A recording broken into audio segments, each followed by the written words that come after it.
งานออกพรรษาชาวนาชาวเกษตรกรกำลังคนเกี่ยวเก็บเกี่ยวเขานาปีมีลมปัดโชยสำหรับเข้าสู่ฤดูหนาวเจ้าขอเสียงตบมือดังๆอีกทีก็แล้วกันเจ้า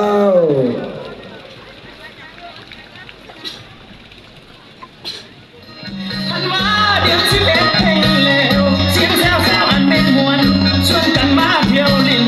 สมพรและเงินที่บ้านทั้งแม่น้ำตะนับเด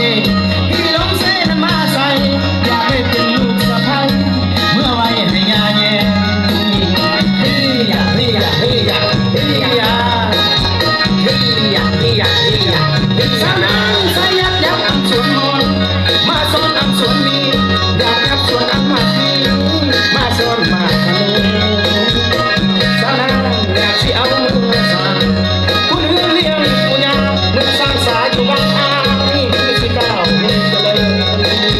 เฮียเฮียเฮียเฮียซอยซอยพี่น้องฟังสอน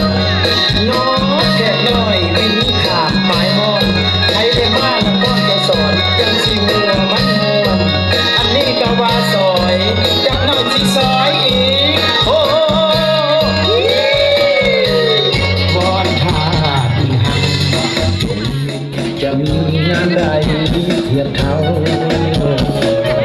ผู้เสียผู้สมอันนี้ยอดผู้หลงเดินสางให้ทั้งพุทธศาสตร์แล้ว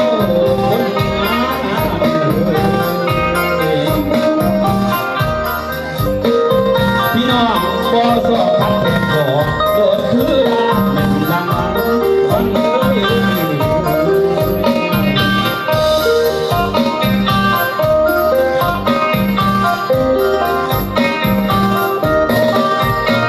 อันนี้ไม่เคยพันไม่เคยเมาเศร้าเสด็จดอกยาใหญ่อย่าเอาเลยว่าสอบดอกยาใหญ่ฟังนี่ละให้เส้นสู่ได้ขอเส้นสู่ได้ที่เศร้าเอาสิ่งบ่คือ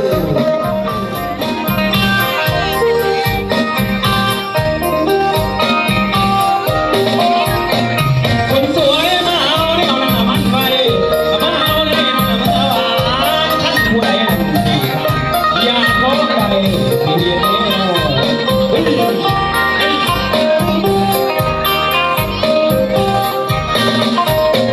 นั่งเลยเดินมานั่งหน้ามาเยี่ยม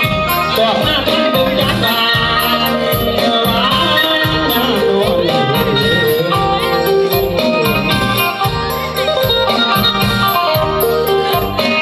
พี่น้องมาต้นสาวนั่นดีมากมาล้มสาวนั่นแม่ใหม่เพิ่นขายเหล้าตัวร้อยเขากินแล้วตัวใจายเงิน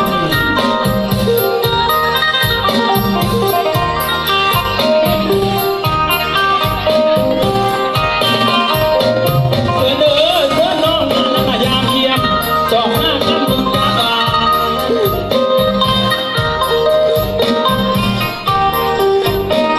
เสือเด้อบ้านสอบเมื่ออยู่ชมทรงสิ่งดงเด้อแผลดงบอนถนนสีโป่งสภาพานตั้งแต่นั้น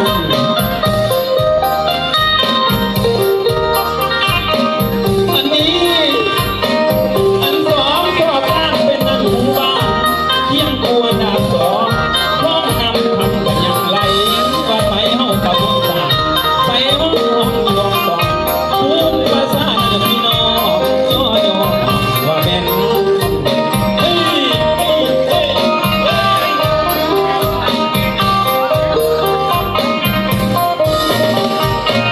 น้ำลายน้ำลายคุ้มใจยายเสียอ่อนสองเราพี่น้องอันนี้ เดี๋ยวนี้ไผกระทงนั่นละสีหูว่าลุ่มสู้และไล่บอยเฮาแล้วละ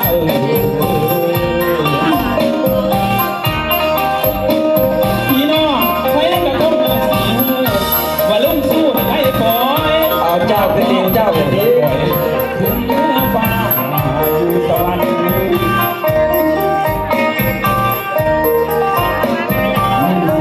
มีเสียงรับหนังจันจันไม่กระแส